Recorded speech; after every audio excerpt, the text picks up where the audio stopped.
الحمدللہ رب العالمین والصلاة والسلام علی سید المرسلین اما بعد فاعوذ باللہ من الشیطان الرجیم بسم اللہ الرحمن الرحیم۔ مختصر درس قرآن میں عنوان ہم لے کے حاضر خدمت ہیں کہ سنے سنائے سنی سے پڑھے پڑھائے سنی بنو۔ سورہ بقرہ کی آیت نمبر 29 ہے ہمارے پاس۔ اللہ تعالیٰ نے ارشاد فرمایا هو الذی خلق لکم ما فی الارض جمیعا، کہ جو کچھ بھی اللہ تعالیٰ نے بنایا وہ تمہارے فائدے کے لیے بنایا، یعنی تم اس کو استعمال کر سکتے ہو۔ ہم اس آیت کے تحت جا کے کسی کو بھی یہ نہیں کہہ سکتے کہ یہ چیز تمہارے لیے جائز نہیں ہے، یہ حرام ہے، لیکن اس کے بعد آیت نمبر 173 سورہ بقرہ کی اللہ تعالیٰ ارشاد فرماتا ہے انما حرم علیکم المیتۃ والدم ولحم الخنزیر وما اہل بہ لغیر اللہ۔ اس سے پتہ چلا کہ اللہ تعالیٰ نے مردار، پہلے ساری چیزیں ہمارے لیے جائز تھی، اب ہمارے لیے مردار حرام ہو گیا۔ اب وہ مردار جس کو ذبح نہ کیا گیا ہو وہ مردار ہمارے لیے حرام ہو گیا، خون حرام ہو گیا، اور خنزیر کا گوشت ہمارے لیے حرام ہو گیا۔ وما اہل بہ لغیر اللہ، اور جس کو ذبح کرتے وقت غیر اللہ کا نام لیا جائے وہ جانور بھی حرام ہو گیا۔ یہاں میں اس کو ایکسپلین کر دوں پہلے کہ جس کو ذبح کرتے وقت غیر اللہ کا نام لیا جائے وہ جانور حرام ہوتا ہے۔ یہ اس آیہ کریمہ کی تفسیر ہے۔ آپ 2 نہیں، 4 نہیں، 10 نہیں، 20 نہیں، 100 نہیں، 200 نہیں، 400، 500 جتنی تفسیریں پڑھنا چاہتے ہیں پڑھ لیں۔ تمام مفسرین کرام نے یہی لکھا ہے کہ جس کو ذبح کرتے وقت غیر اللہ کا نام لیا جائے وہ جانور حرام ہوتا ہے۔ اگر ذبح کرتے وقت بسم اللہ اللہ اکبر کہا گیا اور اس کے علاوہ اس پر پوری امت کا نام لیا جائے تو وہ حرام نہیں ہوتا۔ کہ صحیح مسلم کے اندر روایت ہے، نبی پاک صلی اللہ علیہ وسلم نے مینڈا ذبح کیا اور مینڈا ذبح کر کے دعا یہ کی کہ مولا کریم یہ میری امت کی طرف سے قبول فرما۔ اسی طرح چیزیں حرام نہیں ہوتی۔ ہم تو کھیروں کو بھی حرام کہہ دیتے ہیں، ہم تو لنگر کو بھی، کھانے کو بھی حرام کہہ دیتے ہیں کہ اس پہ غیر اللہ کا نام آ گیا۔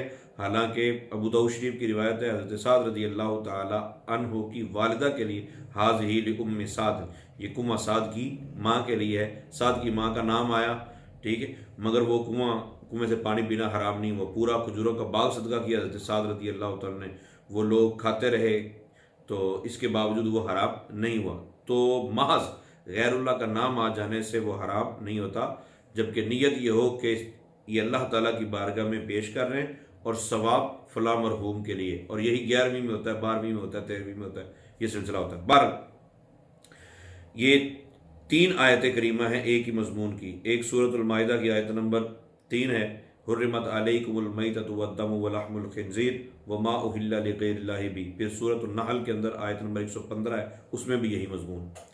اب اس سے یہ کلیئر ہو گیا کہ جانور کا گلا گھونٹا جائے یا جس طرح بھی ہو، جانور مر گیا نا، اس کو ذبح نہیں کیا گیا، وہ جانور بھی ہم پر حرام ہے، خون بھی حرام ہے، خنزیر کا گوشت بھی حرام ہے، اور جس کو بتوں کے نام پر ذبح کیا گیا وہ بھی حرام ہے، ذبح کرتے ہوئے غیر اللہ کا نام لیا گیا۔ اب پھر ہمارے پاس آ گئی ایک ترمذی شریف کی روایت۔ ترمذی شریف کی روایت میں یہ ہے، نبی پاک صلی اللہ تعالی وسلم نے ارشاد فرمایا الحلال ما احل اللہ فی کتابہ والحرام ما حرم اللہ فی کتابہ۔ حلال وہ ہے جس کو اللہ تعالیٰ نے کتاب اللہ میں حلال کہہ دیا، حرام وہ ہے جس کو اللہ تعالیٰ نے کتاب اللہ میں حرام کہہ دیا۔ وما سکت عنہ فہو مما عفا عنہ، جس کو اللہ تعالیٰ نے بیان نہیں کیا وہ ہمارے لیے مباح ہے، وہ جائز ہے، اس کو استعمال کرنے میں کوئی حرج نہیں۔ لیکن قرآن پاک کی ایک آیہ کریمہ ہمارے سامنے ہے کہ اللہ تعالیٰ کی بھی اطیعوا اللہ و اطیعوا الرسول، مختلف مقامات پہ اللہ تعالیٰ نے ارشاد فرمایا۔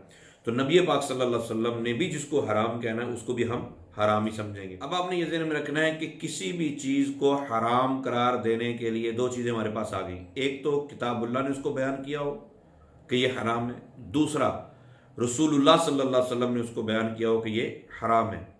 اب مزید آگے 2 چیزیں اور آپ نے ایڈ کرنی۔ ایک چیز یہ ہے کہ لا تلقوا بایدیکم الی التہلکہ، اپنے آپ کو ہلاکت میں نہ ڈالو۔ وہ چیز کھانے سے، جس چیز کے بارے میں ہم پوچھ رہے ہیں، وہ چیز استعمال کرنے سے ہماری صحت کو کوئی نقصان ہوتا ہے تب بھی جائز نہیں، ٹھیک ہے۔ وہ چیز کھانے سے ہمارے دین کو نقصان ہوتا ہے تب بھی جائز نہیں ہے۔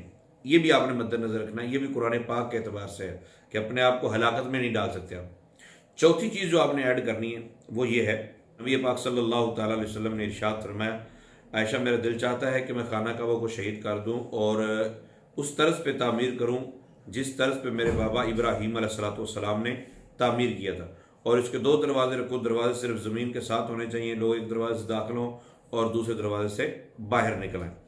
لیکن میں اس طرز پہ اس لیے تعمیر نہیں کرتا کہ امت ابھی نئی نئی مسلمان ہوئی ہے تو فتنے کا اندیشہ ہے. تو چوتھی چیز جو ہم نے ایڈ کی وہ یہ ہے کہ ہم نے کسی چیز کو حلال یا حرام کہنا ہے تو اس میں ہم نے یہ مد نظر رکھنا ہے، پہلے قرآن پاک، پھر رسول اللہ صلی اللہ علیہ وسلم کا فرمان، تیسرا صحت کو نقصان یا دین کو نقصان تو نہیں ہے، چوتھا یہ دیکھنا ہے کہ اس سے فتنہ فساد تو پیدا نہیں ہوتا. فتنہ فساد سلیم الطبع لوگوں کی بات ہے، علماء کے اندر فتنہ فساد تو پیدا نہیں ہوتا. جو سمجھدار صاحب نظر علماء ہیں ان کے نزدیک فتنہ فساد تو پیدا نہیں ہو رہا. اگر مسلمانوں کے اندر فتنہ فساد پیدا نہیں ہو رہا تو پھر ہم اس چیز کو حرام نہیں کہیں گے، ہماری یہ جرت ہی نہیں ہونی چاہیے. تو 4 چیزیں جہاں پائی جائیں گی اس کو ہم حرام کہہ سکتے ہیں، روک سکتے ہیں، مکروہ کہہ سکتے ہیں. 11ویں شریف ہے، ہم 11ویں شریف کے بارے میں کسی کے بھی معاملے میں ہم پوچھیں گے کہ اس کو کتاب اللہ نے حرام کہا؟ نہیں جی. اس کو حدیث پاک نے حرام کہا؟ نہیں جی. صحت کو نقصان ہے؟ نہیں جی. دین کو نقصان ہے؟ نہیں جی. تو بتائیں فتنہ پڑ رہا ہے؟ نہیں جی. اب فتنہ یہ تو ہے کہ اب سامنے والے کو تو مسلک بچانا ہے، وہ تو کہے گا حرام ہے جی کیونکہ میرے نظریے کے مطابق ٹھیک نہیں ہے تو حرام ہی ہوگی. ایسا نہیں. امت مسلمہ کے اندر فتنے کا اندیشہ اگر نہیں ہے تو اس کام کو کرنے میں کسی قسم کا کوئی حرج نہیں ہے، تو آپ کر سکتے ہیں. اب آپ کو اس کا جواب بھی مل گیا کہ لوگ کہتے ہیں اچھا جی تم کہتے ہو جس کو اللہ اور اس کو رسول نے منع نہیں کیا وہ کر سکتے ہیں، عیدین سے پہلے آپ اذان بھی پڑھ لیں. تو بھائی عیدین سے پہلے اذان پڑھنے سے فتنہ و فساد کا اندیشہ ہے اس لیے نہیں کرتے. نماز جنازہ سے پہلے اذان ہے تو اذان ہم نہیں پڑھتے کیونکہ فتنے کا اندیشہ ہے. لیکن اسی جنازے پہ جب سارے لوگ جمع ہو چکے ہوتے ہیں، جنازہ آ چکا ہوتا ہے، اس وقت انتظار ہو رہا ہوتا ہے اور لوگ کہہ رہے ہوتے ہیں ٹھہر جو جی ٹھہر جو، ابھی بندے آ رہے ہیں، ٹھہر جو بندے آ رہے ہیں. سارے مسالک والے مولوی کھڑے انتظار کر رہے ہوتے ہیں کہ چلو جی ٹھیک ہے.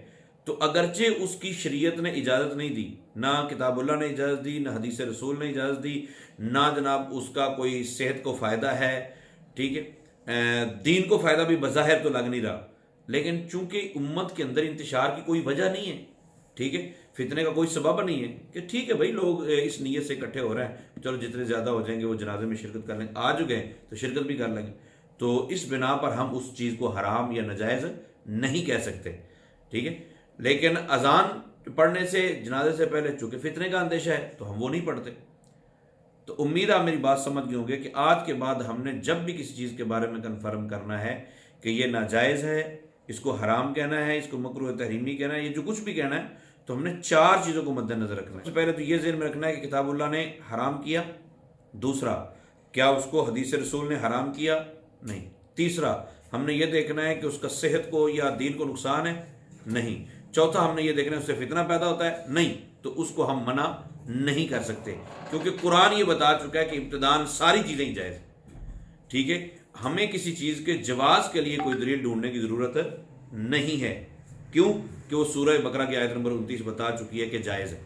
وَالَّذِي خَلَقَ لَكُم مَّا فِي الْأَرْضِ جَمِيعًا، جو کچھ بھی پیدا کیا وہ تمہارے نفع کے لیے پیدا کیا. اللہ تعالیٰ عقل سلیم عطا فرمائے. آمین بجاہ النبی.